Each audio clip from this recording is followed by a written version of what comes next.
Today video po ay magluto tayo ng gisadong bitter melon or sa Tagalog po ampalaya. Alam niyo po ba, sa totoo lang, pag ako nagluto ng ampalaya, hindi po siya mapait. For some reason, hindi ko rin po alam ang dahilan. Kaya, panoorin niyo na lang po ang style ng pagluluto ko. Sige po, umpisahan na natin. Okay. Enjoy watching. Magpainit po tayo ng mantika sa isang kawali. And very basic po siya. Sibuyas muna. Tapos yung ampalaya. And then yung itlog. Tapos salt and pepper. Tapos kuberan nyo lang po.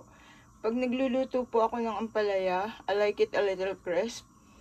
And not too overcooked.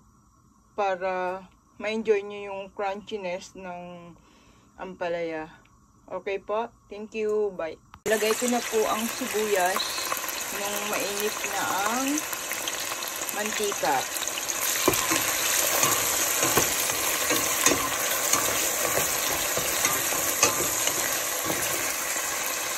Then, I will add on the ampalaya.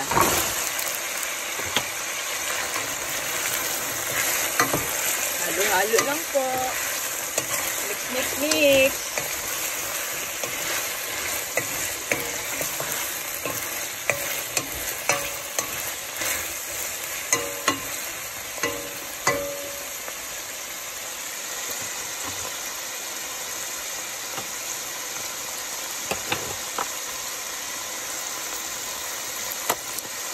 Ang ilalagay ko po dito hindi black pepper, kundi white pepper para matamis kasi po ang white. Mapait na kasi po ang ampalaya eh. And then, as you can see, konti lang po nilagay ko. And then, salt. Not too much. Just a pinch. And then, mix, mix, mix again. Ganyan lang po kasimple.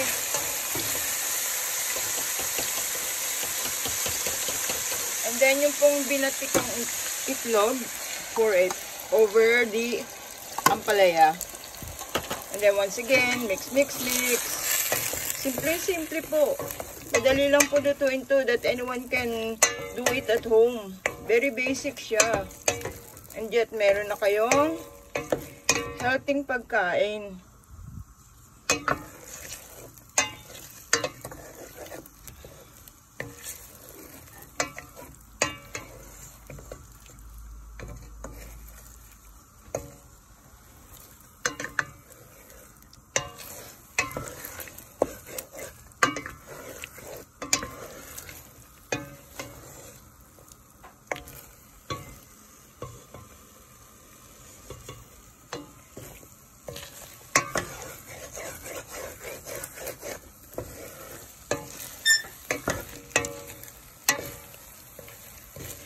Mga 3 minutes lang po ito.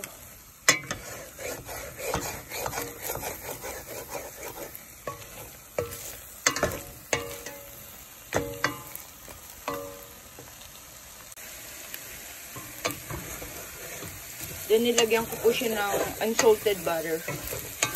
Sa inyo po, pwede na hindi ninyo lagyan siya ng ng extra fat.